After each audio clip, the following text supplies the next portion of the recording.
Capitalism breeds innovation, socialism kills it. I'm sure you've heard that before. But what I'm about to tell you is a story of ingenuity, innovation, and how the socialist government of Chile put forth a futuristic project in the early 1970s just to be crushed and reversed by free market dogmatists. This is a story of socialism breeding innovation and the blind adherence to capitalist doctrine serving as an impediment to technological progress. But first, a little context. During the Cold War, when the US and its allies fought over influence and hegemony with the USSR and its allies, the US adhered to a geopolitical strategy called containment. The goal was to stop the spread of communism by any means necessary wherever it popped up. This often took violent and repressive forms, such as funding right-wing death squads and overthrowing democratically elected leaders. The death toll of American anti-communism is in the millions, but for some reason, there are still American adults who hardly know a thing about its country's crusades against the Reds. As William Blum puts it in his 1995 masterpiece, Killing Hope, which I plan to use as inspiration for a bigger project in the future, so keep an eye out. From the Red Scare of the 1920s to the McCarthyism of the 1950s to the Reagan crusade against the evil empire of the 1980s, the American people have been subjected to a relentless anti-communist indoctrination. It is imbibed with their mother's milk, pictured in their comic books, spelled out in their school books. Their daily paper offers them headlines that tell them all they need to know. Ministers find sermons in it, politicians are elected with it, and Reader's Digest becomes rich on it. One of the many tragedies of this era is that of Salvador Allende in Chile. Chile was of great concern to the Americans, partly because US companies owned a good portion of Chilean resources and industries. From copper mines to the telecommunications industry, privatization enriched American interests and funneled the profits north to the US, leaving Chileans excluded from the wealth generated in their own country. And partly because the Americans spent years trying to convince the public that socialism and democracy were mutually exclusive. They did whatever they could to paint socialism as antithetical to democracy. So when Salvador Allende of Chile came around and told the world that he would implement socialism through democratic means, respect the democratic and constitutional integrity of Chile, and deviate from the Soviet model of socialism, this poked a hole in the American narrative. And without their narrative, all they had was millions of dead leftists around the world. Once Allende started making waves in the world of Chilean politics, the Americans started to fund his political opposition and right-wing media in a massive anti-Allende propaganda campaign. Allende's victory was very frustrating to the Americans, who already gave Chile a bunch of money in the years prior as part of their Alliance for Progress program, which posited that if the US helped to fund the economies of Latin American countries, then maybe that would placate revolutionary sentiment and they wouldn't turn to communism. Of course, the US framed this project in a different light. They claimed to be doing it to help the poorest Latin Americans and promote democracy, but nonetheless, only 2% of the economic growth that came from this project directly served the poor. Consider revolutionary sentiment not placated. Allende was democratically elected in 1970 and held true to his promise of upholding democratic values. His Chilean road to socialism, as it was coined, emphasized democracy, workers' autonomy, and overall a divergence from the Soviet form of socialism that the Americans spent so many years fear-mongering about. Allende's victory caused the US to lead an economic blockade, double down on funding his opposition, and accelerate propaganda about the new Chilean president through right-wing media in Chile. The owner of El Mercurio, a conservative anti-Allende newspaper in Chile, actually flew to Washington to take a meeting with CIA Director Richard Helms, asking for the CIA's financial aid in taking down Allende through propagandistic methods. Years later, CIA declassified documents confirm that the CIA did in fact give $1 million to El Mercurio to aid in the propaganda campaign against Allende.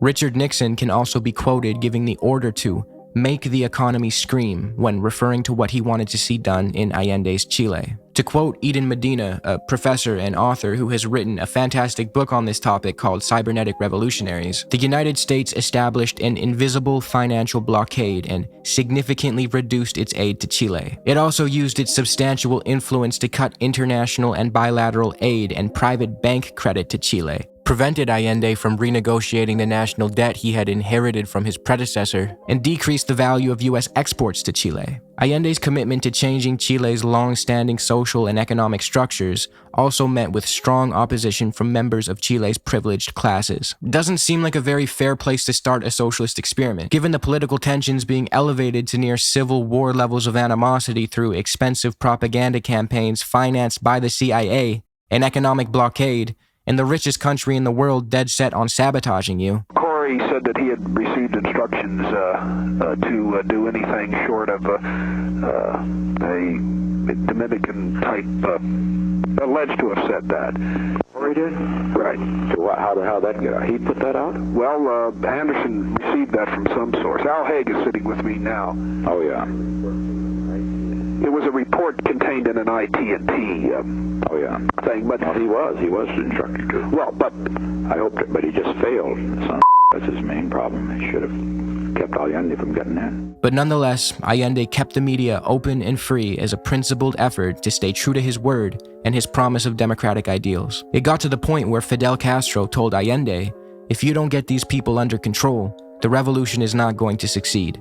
We were never up against anything like this in Cuba." Let's not forget that Cuba was bombed, invaded, sanctioned, and to this day embargoed by the US, and Castro still believed that Allende was up against stronger forces. Fidel gave Allende an AK-47 as a gift before they parted ways, and that happened to be the same gun Allende used on himself when the fascists bombed the presidential palace and overthrew the government in 1973. But we'll get to that later. We all know how Allende's story ends, but there was a project that took place in Chile that not a lot of people know of, and that's what this video is about. Allende was elected in 1970, and by the end of 1971, he had nationalized over 150 enterprises and kicked out the exploitative American companies. Allende had an impressive first year and a half. Even CIA documents confirm this. An 8.5% jump in GDP, a lower inflation rate than under previous administration, and the lowest unemployment rate in a decade. Reactivation of the economy resulted largely from Allende's early bid for popular support by sharply boosting the real wages of Chile's lower classes. Because of the consumer buying spree that followed, manufacturing output increased by about 12% in 1971. Increased government outlays for housing also brought a 12% jump in construction activity. Both industries had ample unused capacity on which to draw, and their increased production activity brought about a decline in the unemployment rate in the Santiago area from 8.3% to 3.8%. Coming off the heels of the economic success and nationalization campaigns, the Allende government needed to find a way to manage all these new industries and ensure a positive trajectory for the Chilean economy. Fernando Flores, a cabinet minister under President Allende, reached out to a British cyberneticist whose work he admired and asked for assistance in developing an innovative system to manage the Chilean economy. The cyberneticist was a man named Stafford Beer. Beer held left-wing sympathies, and he admired the Chilean goal of implementing worker autonomy and maintaining democracy within a socialist framework. He was involved in management cybernetics and wrote theories on the topic which Fernando Flores took a liking to. In order to understand management cybernetics, we need to look at the interdisciplinary science that is cybernetics. The Oxford Dictionary defines cybernetics as the science of communications and automatic control systems in both machines and living things. Not very telling, and that's because cybernetics is notoriously difficult to define. The term was first defined by mathematician Norbert Wiener in the 1940s, who said cybernetics was the study of control and communication in the animal and the machine. This detail isn't necessarily important to the story. I just thought it would be nice to say the word Wiener in such a serious video. Cybernetics is a field that looks at how living things and machines control, communicate, and respond to feedback. The core tenets of cybernetics are feedback loops, where the output of a system influences its input. Control mechanisms, things like homeostasis in people and autopilot in machines. The way your body responds to external temperature and internally regulates is an example of a cybernetic property. Communications, the ways in which information is transferred between systems. And adaptation and learning, how systems respond to feedback, learn, and develop themselves. This field can be applied to biology when studying the self-regulatory functions of the body. It can be applied to computers and machines when we look at machine learning and AI. And in the case of Stafford Beer's studies, it was applied to societal and organizational behaviors. As Paul Pangaro, the recipient of the Warren McCullough Award for outstanding and profound lifelong contributions to the nurturing of cybernetics puts it, cybernetics is about steering and getting to the goal. All intelligence systems have this property. Now, if you could imagine such a self-regulatory process and extrapolate it onto an economy, then you understand what Stafford Beer was getting at. Stafford Beer agreed to help Fernando and the Allende government. He flew out to Chile where he had a Chilean team hard at work, as well as a team back in Britain. Beer proposed something called Project Cyberstride, which later took on the name Cybersyn, and Cyberstride remained only as the name of the software they created. It was a system designed to collect data and metrics from production centers like factories, process it using a central mainframe, and generate predictions of future trends based on past data. Project Cybersyn was based on a theory that focused on creating organizations that can adapt, stay effective, and sustain themselves over time. It included 4 main components. 1. A network of telex machines set up in state-run enterprises and factories that would send and receive information to the government, which would then be inputted into a modeling software. 2. The modeling software, which was called Cyberstride, would monitor production indicators, things like raw materials, production output, inventory, absent workers, and flag any abnormalities. If something was a cause for concern, the workers would be alerted and given an amount of time to fix the issue. If they could not fix the issue within the time frame, only then would the central government be alerted. This was a strategic design to ensure that the workers had as much control and autonomy over their workspaces as reasonably possible. 3. An economic simulator software called Chico. The data and information would also be inputted into Chico to predict possible economic outcomes. These softwares were written by Chilean engineers with the help of a team in Britain and functioned using techniques like Bayesian recursive estimation and intelligent control to gauge probability. 4. A control room designed to help managers view important economic data, come up with solutions during emergencies, and send instructions to factories and businesses through the telex network. This was Stafford Beer's attempt to, quote, implant an economic nervous system into the Chilean economy. It wasn't meant to overstep on the workers, but to spark collaboration between the laborers of all industries, machines, and the government in a synergistic way. Hence the name Cybersyn. Cyber for cybernetics, and syn to represent the synergy between workers, government, and machines to create an outcome greater than the sum of its parts. I know it's hard for free market dogmatists to imagine a mechanism greater than the market when it comes to resource allocation. Theories like the economic calculation problem are often cited as proof that the only effective economic structure could be market capitalism. The many technical issues with this theory aside, the free market is animated by profit, not human well-being. It leaves a good amount of people hungry and houseless. That's not optimal resource allocation or societal organization. When we look at the ambitions of the Allende government, they understood this about markets. They also understood that Soviet-style planning was not an appropriate fit. They moved forward with the goal to create an equitable economy that served everyone, not just the rich and powerful. They did this in 1971. Are you telling me that there's nothing we could learn from what Stafford Beer and the Allende government achieved in those 2 short years under dire political restraints? Unfortunately, as this project was still in its infancy, the US-backed sabotage of Chile was becoming more intense after Allende's successful first year and a half. Due to everything mentioned earlier, the US-led financial blockade, economic warfare, and the wealthy in Chile withdrawing large amounts of capital from the country without reinvesting, contributed to significant economic instability and shortages. This led to Allende resorting to money printing, which in this case contributed to inflation and exacerbated the economic crisis imposed upon his country. The CIA was still funding right-wing groups and propagandists, and they even supported a strike known as the Truckers' Strike. The Truckers' Strike, also known as the Bosses' Strike or the October Strike, was an employer's strike, not a workers' strike. This is an important delineation because critics of those sympathetic to Allende try to twist this into leftists being anti-worker because they deplore this specific strike, when in reality, this was capitalists striking to sabotage Allende, while many of their actual employees disobeyed their orders and defied their bosses. The bosses' strike grew and included other shopkeepers and capitalists who aimed to bring the Chilean economy to its knees.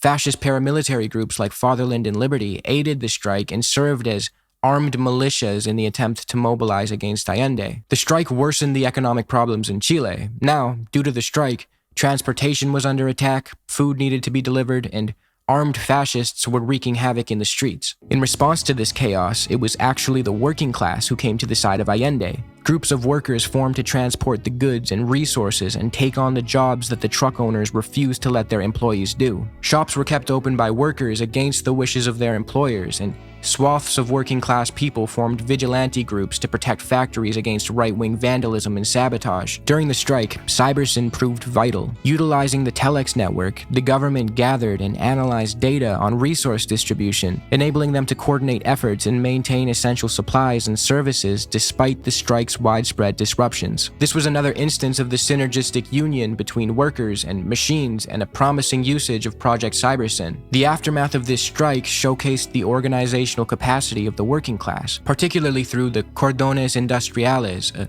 grassroots movement and an organ of workplace democracy that stepped in to sustain production and distribution during the months-long crisis. While Allende was deeply committed to socialism and supported workers' democracy, his vision for achieving socialism emphasized a gradual democratic process. On the other hand, the Cordones pushed for a more immediate and radical change, which Allende saw as potentially destabilizing given the conditions at the time. Now, this is where I feel that Allende, as great of a man as I believe he was, made a serious mistake. Rather than fully embracing the Cordones as a cornerstone of his strategy, especially after they really stepped up to the plate during the trucker strike, Allende opted to maintain a more cautious approach, prioritizing alliances with moderate sectors to preserve his democratic path to socialism. This decision, while practical, left some of the more radical elements of the working class frustrated because they felt it was the perfect time to push for greater worker control and a quicker move toward their goals. This tension between grassroots radicalism and state-driven reform became a notable feature of Chile's socialist experiment. Allende at times criticized the Cordones when their more radical actions conflicted with his government's cautious, gradual approach to socialism. He did value their support, but he feared that their push for quicker radicalization could destabilize his carefully balanced strategy, alienate moderate sectors, and provoke opposition from the right, including the military. His critiques were aimed at maintaining political unity and avoiding actions that could undermine the broader goals of his democratic path to socialism. He was not opposed to workplace democracy, he valued it, but he was trying to be calculated and methodical with how to bring it about in an environment of heightened political turmoil. A letter from the frustrated Cordones Industriales to Salvador Allende reads, "Before, we were afraid that the process of moving towards socialism was being compromised by a centrist, reformist, bourgeois democratic government that tended to demobilize the masses or lead them to take anarchic, insurrectionary actions out of an instinct for self-preservation. But now, looking at the most recent events, we are no longer afraid of this. For now, we are sure that we are on a path that will inevitably lead to fascism. History has proven them right." Instead of strengthening his support among the workers who had helped during the strike and could possibly have been called upon to help him again, Allende attempted to placate moderates and the military, which ultimately alienated the Cordones Industriales in the process. The military betrayed Allende and went on to launch a coup against him. On September 11, 1973, the military bombed the presidential palace and Allende gave his final speech. Trabajadores de mi patria, tengo fe en Chile su destino. Superará otros hombres este momento gris y amargo donde la traición pretende imponer. Sigan ustedes sabiendo que mucho más temprano que tarde, de nuevo, abrirán las grandes alamedas por donde pase el hombre libre para construir una sociedad mejor. ¡Viva Chile! ¡Viva el pueblo! ¡Vivan los trabajadores! Estas fueron mis últimas palabras y tengo la certeza de que mi sacrificio no será en vano. Tengo la certeza de que por lo menos será una lección moral que castigará la felonía, la cobardía y la traición.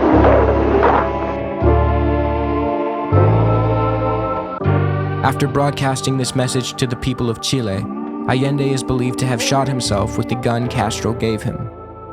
This marked the end of Allende's presidency, Chilean socialism, democracy in the country, and Project Cybersyn. Who knows what could have come from such an ingenious project if left to thrive in a conducive environment. Once the military took over, they destroyed the control room and the remnants of Project Cybersyn. Fernando Flores was arrested and held as a political prisoner from 1973 to 1976, and General Augusto Pinochet subjected Chile to a bloody and brutal authoritarian rule for the next 17 years.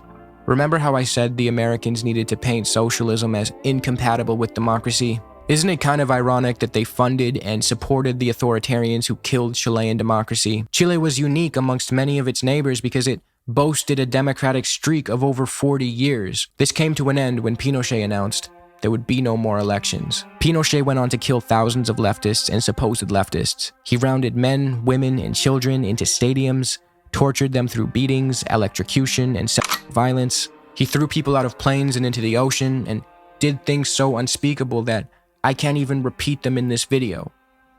Do you think Nixon put in the request to make his economy scream?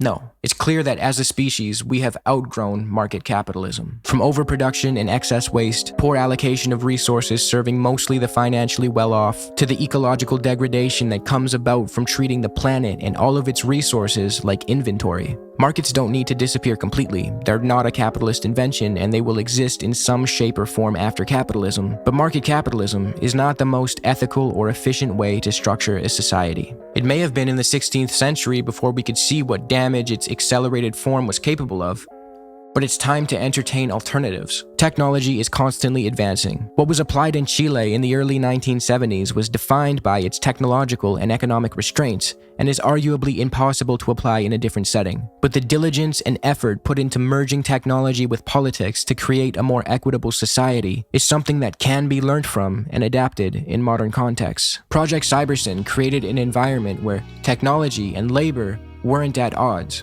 Under a capitalist framework, advancements in AI and technology typically threaten labor because the risk of having one's livelihood automated away looms over the working class. Cybersyn shows us that these two forces can coexist and thrive together. Salvador Allende, Fernando Flores, and Stafford Beer understood this. Those tied to neoliberal market capitalism and the maximization of profits over human well-being chose to stand in the way of the progress they were making. It was capitalism, in this case, that deterred innovation. To quote Eden Medina one last time, there is historical value in studying innovative technological systems, even if they are never fully realized. That's enough out of me. If you like the video, give it a thumbs up, comment, and subscribe. If you want more unscripted bonus content from me, check out the second channel. Thanks.